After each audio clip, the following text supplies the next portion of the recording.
शादीशुदा लोगों को एक बड़ी सीख देने वाली कहानी, पैटी पत्नी की कहानी। पत्नी ने न जाने क्या किया था कि पति ने उसे एक के बाद एक कई थप्पड़ जड़ दिए।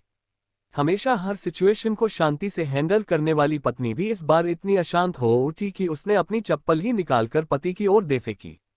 चप्पल पति के बालों को छूते हुए निकल गई।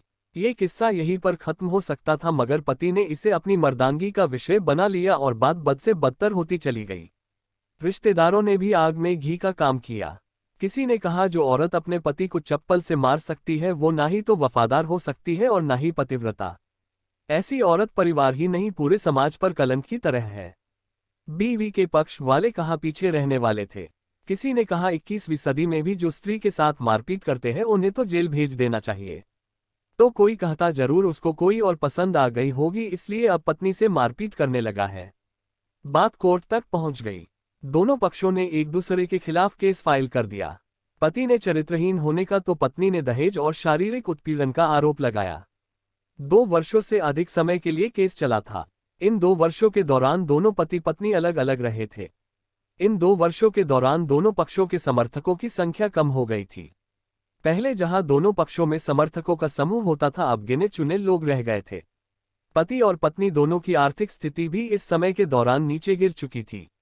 जिन्हें वो अपना शुभचिंतक समझ रहे थे, पैसों की बात आते ही उन्होंने भी अपना पलड़ा झाड़ लिया था।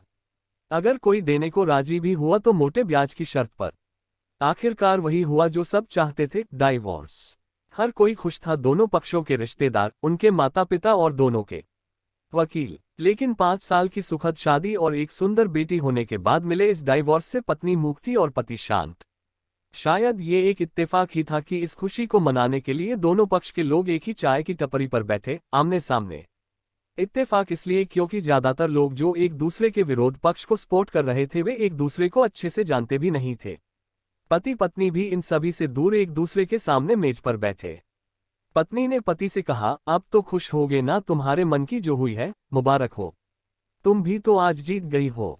मुझसे तलाक तो तुम्हें भी मिल गया है।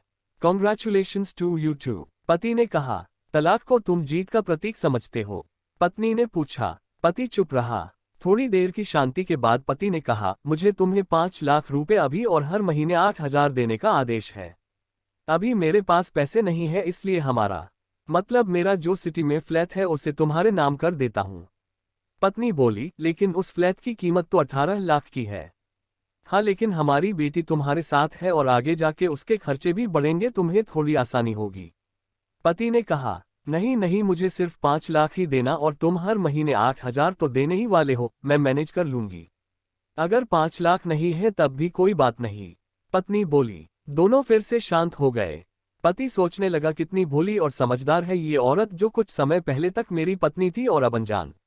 ये वही है जो कम से कम खर्चे में घर चलाती और पैसे बचाकर मेरे जन्मदिन और बर्थडे पर हमेशा मेरे लिए नए कपड़े खरीद लाती।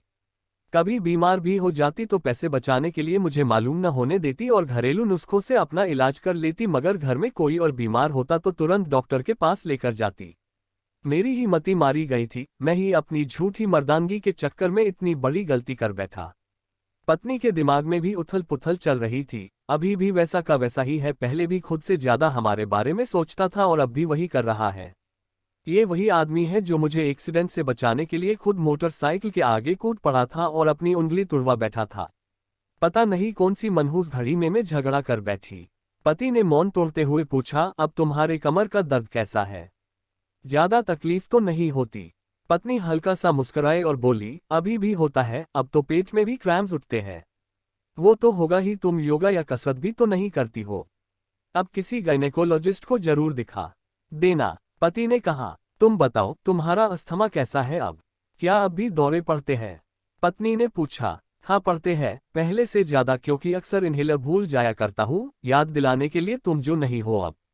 पति बोला। पत्नी के आंखों में आंसू आ गए। वो बोली, तुम्हें मेरे चरित्र पर सवाल नहीं उठाने चाहिए थे तो ये परिस्थिति आती ही नहीं।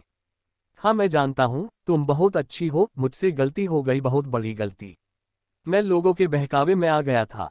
पति बोला, तुमने भी तो मुझ पर दहेज का इल्जाम लगाया था। वो बोला, गलत था और इस बात का मुझे भी पछतावा हुआ। पत्नी ने कहा। पति कुछ कहना चाह रहा था लेकिन हिचकिचा रहा था। पत्नी ने पूछा, कुछ कहना चाहते हो? वो बोला, क्या सब पहले जैसा नहीं हो सकता? क्या मतलब? पत्नी बोली, मतलब कि हम फिर से पहले की तरह पति पत्नी बनकर, सच्चे दोस्त बनकर नहीं रह सकते। पति बोला, पर ये डाइवोर्स के पेपर दिखाते हुए पत्नी ने कहा। फाड़ देते हैं। पति ने अपने पास रखे डाइवोर्स के पेपर फाड़ते हुए कहा। पत्नी ने भी अपने पास रखे पेपर फाड़ दिए। सभी हैरान थे, वकील, रिश्तेदार और माँ बाप। पति पत्नी दोनों एक दूसरे के हाथ में हाथ पकड़े अपने घर की तरफ चले गए। दोस्तों, ये कहानी उन हर पति पत्नी के लिए बड़ी सीख है जो छोटी छोटी बातों पर लड़ते हैं और इन झगड़ों को बड़ा बना के अलग होने का डिसीजन लेते हैं। प्यार और झगड़ा तो एक सिक्के के दो पहलुओं की तरह है, दोनों को स्वीकार करना होगा, तभी ये पवित्र रिश्ता उसकी मंजिल तक पहुंच पाएगा। अगेन, हमारी कहानी आपको पसंद है या यूट्यूब सब्सक्राइब द रोल करें।